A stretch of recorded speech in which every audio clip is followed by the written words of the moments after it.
Shit about building a relationship. At the end of the day, you can't trust no nigga you met yesterday. For real. You can't put your life on line for no nigga you met yesterday, bro. Ooh, I'm back to reading again, and I'm really, really happy. I have a few of my books here that I am going to share with you. The two that I've read and the current one that I'm reading. So, it's just about, I always like to relate things to life, whatever I learn, and to share that with you. So, maybe you might go out and buy these books. Maybe you might go out and find, like, whoa, I've seen that book before. I have seen that book before, but I never thought to pick it up. So, the first one right here is The Art of Thinking Clearly by Rolf Debelly.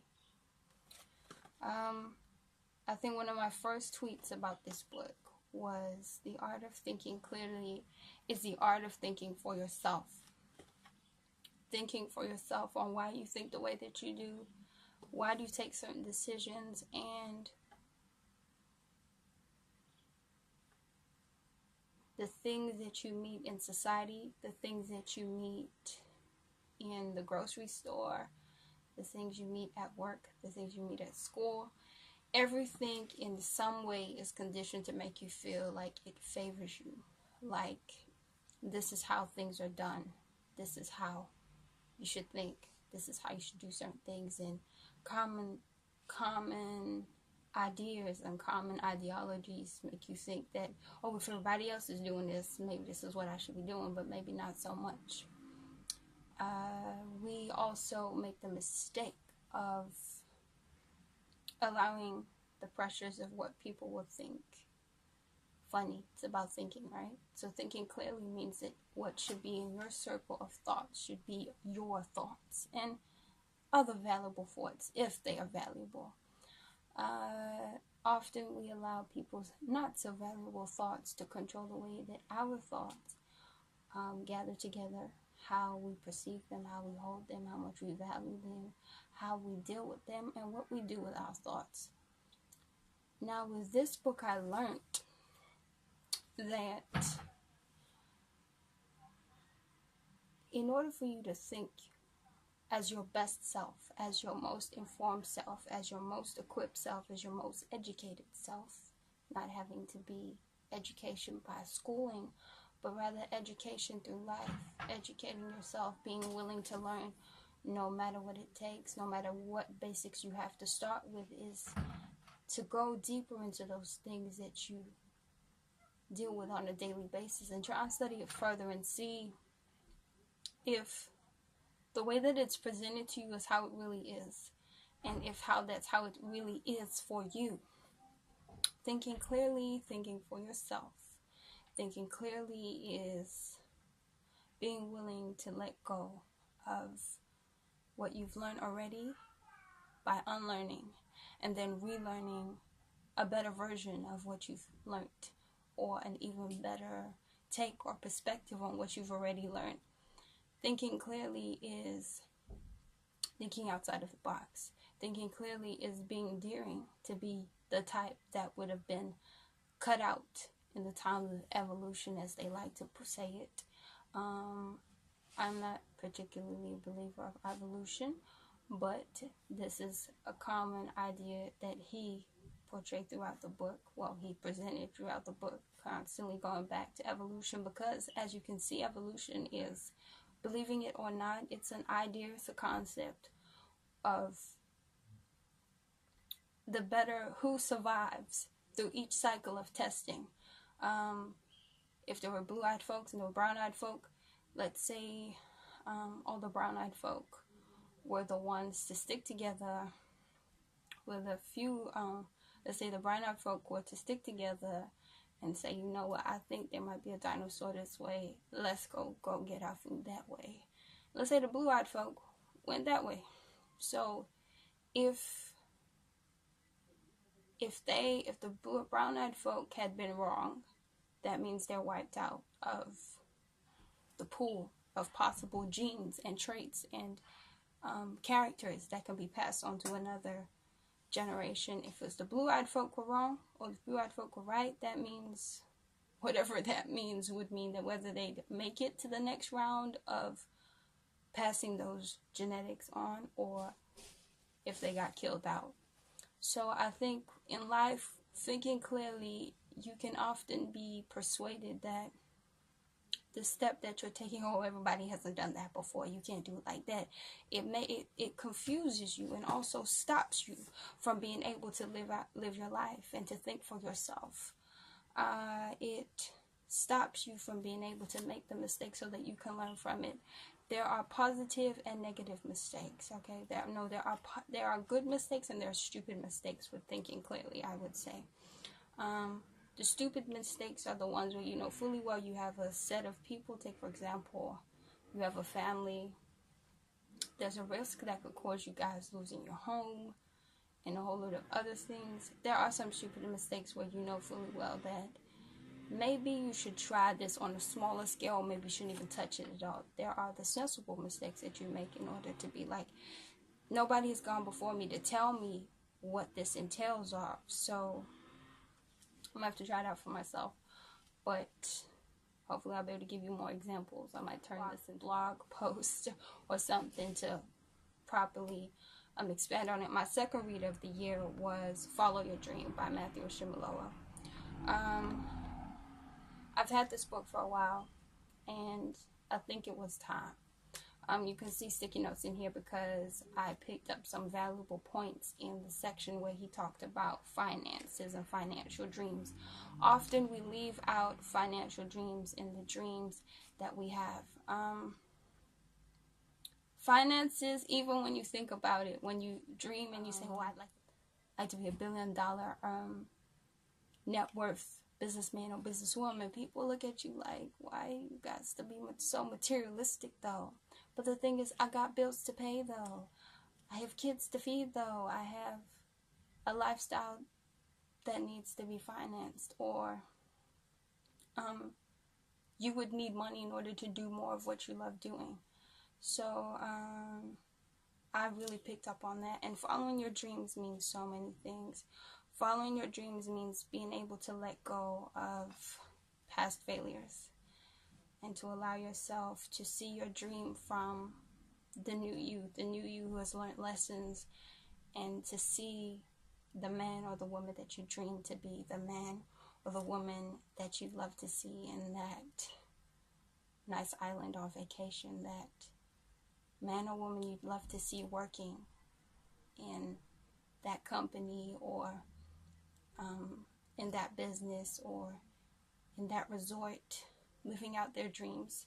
That person who is able to go on vacations and enjoy beautiful beaches with their family, that person who's able to give back to the homeless, that person, whatever it is that you want to do, you just have to let go of some old things and some old failures in order to move forward and start to see your vision, not for who you were, but now who you are and what you've learned, not what you didn't know, but what you now do know. Following your dreams means that you will have to let go of some people.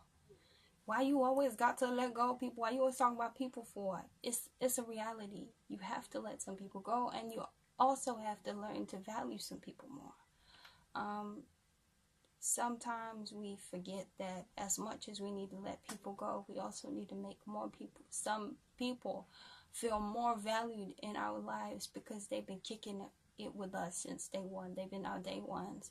They have been the people who have been keeping our dreams alive with us and not kicking it down. Well, whilst others were kicking it down.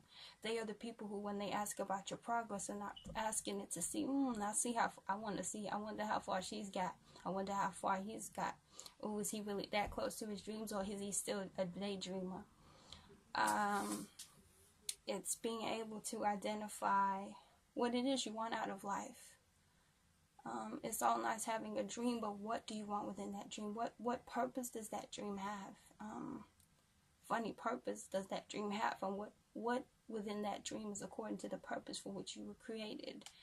It is finding yourself and what you love. It is finding what motivates you. It's finding of something that you have physically to keep you accountable. It is finding the best parts of yourself and keeping those pieces alive.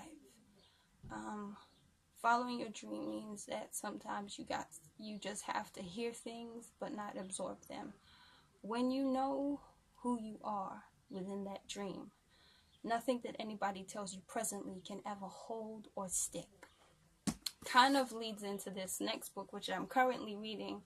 I think I'm on page 5, but I'm going to go back to the beginning because this one's really deep for me. I really need it to sink in, and I feel like I'm going to have a lot to say to encourage you as I read and once I finish reading. It's by Standell. I think that's how you say the name. It's called Scarlet and Black. From what I get from it, it's about an older century of France. An older century of France where artists were seen as the rebels of society, the little cuckoo folk, the people who didn't want structure, the people who didn't want to do them corporate jobs, or who didn't want to stick with the mold that society have of what was ideal jobs, what was considered a profession, what was considered as sane, what was considered as safe, and secure. And I think from this, what I'll say straight up as a lesson is, you will have things in life which may not automatically satisfy you financially. You may have things that do not satisfy your family and friends. You may have dreams in life or aspirations or occupations that you have in life that not everybody has done, and it's only the daring that have pursued after it. What you have to do in that moment is to keep holding on. Keep those dreams alive, and no matter what type of opposition faces you, to keep on going. It might ruin relationships, but as long as you know that you didn't slam the door of that relationship, it'll be easy to repair things back and go back and apologize and go back and explain. But if you slam the door, let me explain. In this case, I think the young man who I'm about to be introduced to later in the story, who's the artist, I think he has a relationship with his dad that kind of just breaks down. And I feel, without reading it yet, I feel that in a scenario like that, if he was to close the door and his father be like, forget you, you don't care about my dreams anyway, I bet you ain't even my daddy. For him to come back and ask for that man's forgiveness when his father has seen that he's successful and that risk was worth taking, it's going to be a bit hard. But if he had been like, you know what, Dad, okay, I'm going out the house, cool. You want to be my dad, it's fine. If you want to classify me as your son, or you want to recognize me as my son, that's cool. Then, if he had said that, it'd be easy for him to go back and be like, yo, Dad, I know you haven't seen me for many years, and you probably see my success, you see my art go places, and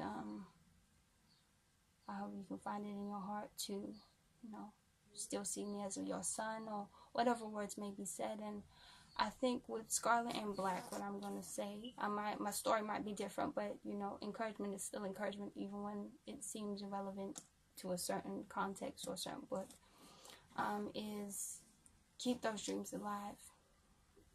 In order to be a good dreamer, you have to think clearly. You have to think clearly on what you want to achieve, why you want to achieve those things. What is the question within the questions of questioning the best that you can bring out of yourself. Follow your dreams in order to be able to think clearly. Have a clear focus of where you're going, of what you want to do. Scarlet and Black. Dream. Dream in the dark days and the dark hours of your life. Dream in the darkest hours of your life. Dream in the brightest hours of your life. Keep on with the determination through the good times and the bad, through the rough roads and the rocky mountains and the smooth valleys and the beautiful easy waters and tides. Dream through it all. Stick to who you are and find a way to think clearly through it all. Whatever thinking clearly means to you now on what I've shared. So I really hope that this upload has been something that you can enjoy, and have a great week, weekend, great afternoon, morning, day. Signing off from your girl Pebbles.